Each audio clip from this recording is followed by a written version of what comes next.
¿Qué tal? ¿Cómo están todos? Saludos cordiales desde nuestros estudios en la zona 11 de la ciudad de Guatemala. Noche de lluvia este lunes 17 de agosto. Tenemos las cámaras que nos muestran precisamente la salida de la ciudad de Guatemala por el puente Belice hacia el nororiente, que demuestran la lluvia que empezó al caer la tarde y que ha continuado por todas estas horas. Vamos a empezar con lo más completo, también junto a mi compañera María René Pérez de Oca. Porque la nueva entrega de la alimentación escolar benefició esta vez a alumnos de Puerto Barrios en Izabal.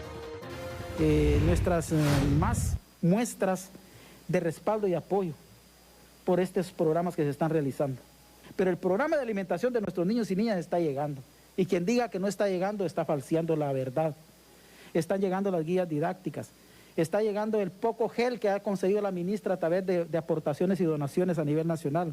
Están llevando esos libros de texto que mandamos pues a hacer en la mesa técnica de trabajo que se instaló a petición suya a nivel nacional, a nivel departamental y a nivel municipal. Están funcionando todas las mesas técnicas para ir buscándole e ir paliando los problemas que nos trajo la COVID.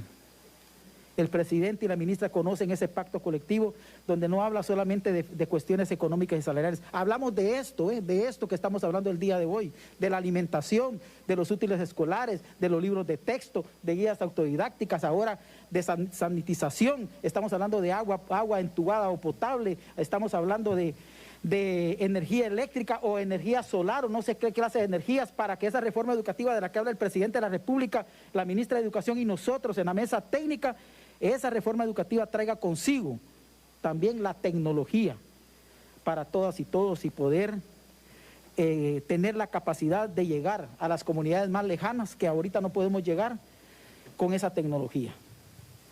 Hoy en esta escuela se realiza una entrega importante de los 50 días de alimentación escolar. Y no puedo pasar por alto cuando se nos vino esta situación tan difícil en las que las clases presenciales no podían ser de momento. Y que teníamos la instrucción de nuestro presidente de buscar una nueva modalidad para llegar con la alimentación a los niños. Donde los maestros y los padres de familia jugaban un papel protagónico. Y es allí donde el programa de alimentación escolar que beneficia 2.5 millones de niñas y niñas de preprimaria y primario, para hacerlo posible se presentó un proyecto al despacho del señor presidente con el pronunciamiento de la Contraloría General de Cuentas, el cual el señor presidente autorizó. Teníamos la preocupación de qué hacer con la alimentación de los niños. En inicio se aprueba un acuerdo ministerial para entregar alimentos no perecederos porque era la forma más inmediata de llegar. Y se instala la mesa técnica de atención a la emergencia del COVID-19, esa mesa técnica de atención a la crisis a nivel nacional. Hace mes y medio el señor presidente me dice, ministra, tenemos que asumir un desafío más, llévelo a la mesa. Y necesitamos estimular la agricultura familiar. Y necesitamos que los niños empiecen a recibir también ya alimentos, verduras y frutas en los hogares. Y es así como iniciamos nuevamente ese recorrido en la mesa técnica. Y es así como entonces se hace la modificación al acuerdo anterior. Y ahora tenemos el acuerdo 2266 que autoriza a los integrantes de las organizaciones de padres a adquirir y distribuir alimentos sin preparación, incluyendo alimentos que provengan de la agricultura familiar, que permite activar la economía local. La ministra me dice, el 17 de agosto vamos a inaugurar la jornada de entrega de los alimentos por los próximos 50 días. Recuerdo bien cuando me dijo, vamos a principiar por una semana, después por 30 días, y hoy se la disparó con la cuchara grande por 50 días. Y le dije, aprovechemos a meter productos perecederos, sobre todo de cultivos, que vengan de las propias comunidades, como una manera de que el dinero se quede en las comunidades y vayamos calentando la economía local. Sabemos también la urgente necesidad de una reforma educativa. Así como tenemos que reformar el sistema de salud, necesitamos reformar la educación en Guatemala. ¿Por qué? Porque durante muchísimos años, por décadas, ha habido siempre aquí como que una agenda oculta de mantener a la gente en la ignorancia. Porque a un pueblo un pueblo que tiene educación, no se lo babosea muy fácil. Una reforma educativa que lleva como primer elemento la tecnologización de nuestras aulas, la conectividad por consiguiente, para que nuestros hijos aquí, en esta y en más de las 15,000 escuelas, puedan tener por lo menos acceso al Internet que los facilite en su educación. Pero ha habido gente que se opone a eso. Y habrá gente que se oponga a que yo desde aquí esté anunciando de que vamos a entrar a la reforma educativa como nunca en la historia se había hecho.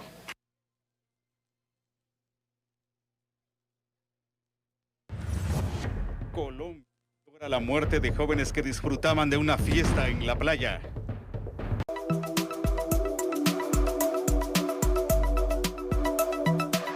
Esto es oficial, señores, porque los actos de graduación ahora serán virtuales y los estudiantes de nivel medio culminarán sus estudios en las plataformas ya existentes. La Asociación de Colegios Privados informó que celebrarán las graduaciones de forma virtual, con los jóvenes y señoritas que culminen esta etapa de su vida estudiantil. Y según señaló, no deberían incurrir en gastos, ya que las plataformas digitales por donde se realizarían ya existen. Centros educativos privados estarán planificando una reunión virtual para celebrar y conmemorar lo que es el final de una etapa en la educación de los alumnos. No debiera haber ningún costo, porque realmente las plataformas ya existen, ya los están usando los centros educativos privados, los han estado utilizando para sus clases virtuales y no debiera de haber ningún costo para el padre de familia. Hay centros educativos que siempre han usado traje formal para los jóvenes y un vestidito de cierto color para las señoritas. Otros sí usan toga y con birrete y eso es pues costumbre o como que tradición de cada centro educativo privado. Así es que nosotros lo que recomendamos es que si quieren utilizar su toga, pues se los tienen que mandar a dejar y me imagino que algún costo de lavandería podría ser necesario, ¿verdad? Nada más que eso, pero el asunto es hacerlo más con la serenidad y con la seriedad. El ciclo escolar para las instituciones educativas privadas concluirá en octubre, según lo previsto en el calendario escolar regido por el Ministerio de Educación, tomando en cuenta que las instituciones privadas han continuado con las clases de manera virtual. Y ahora otro tema que interesa a muchos en el país, la ejecución de los programas, de lo que se refirió el ministro de Finanzas Públicas, así como la cantidad de dinero asignada para atender la emergencia por el COVID-19. Autoridades indicaron que se cuenta con 12,000 millones de quetzales específicamente para atender la emergencia de COVID-19, de los cuales la ejecución está cerca del 50%. De que dónde están los 30,000 millones de quetzales del COVID o los 40,000 millones de quetzales del COVID. Solo para que ustedes tengan una idea, el total de la deuda bonificada de todo el presupuesto con COVID y sin COVID son 30,018 millones de quetzales. Eso es lo que se aprobó en total. De estos 18,000 millones de quetzales son cabalmente para el presupuesto vigente, o sea, pensemos, eso no es COVID, y 12,000 millones de quetzales son para el COVID. De estos 12,000 millones de quetzales que son para el COVID, se han ejecutado 5,000 millones de quetzales a la fecha. Tenemos nosotros casi 7,000 millones de quetzales por ejecutar, lo cual lo vamos a empezar. Pues pensemos que de eso solo diría que casi 4,000 millones de quetzales de esos 7,000 millones van a ir a bono familia. Explicó que algunos programas reportan cero ejecución presupuestaria, como el de infraestructura en salud, que es de 30 millones de quetzales. Vienen de un préstamo del BCE de 193 millones de dólares y otro préstamo del BID de 100 millones de dólares. Y dentro de ese préstamo, en el Congreso pusieron que 15 millones de quetzales de uno y 15 millones de quetzales del otro se utilizaran para infraestructura, pero estos préstamos están todavía en el proceso cabalmente de los convenios, de empezar a definir los proyectos, empezar a entender lógicamente cómo se van a ejecutar y los mecanismos de compra de cada uno de los bancos, y eso lo iremos a tener nosotros probablemente en las próximas semanas. Entonces estos 30 millones de ejecución cero, pues no es porque estén ahí y no se los puedan gastar, sino que están ahí porque todavía estamos en proceso de, lógicamente, tener todo claro para poder comenzar a ejecutar los préstamos.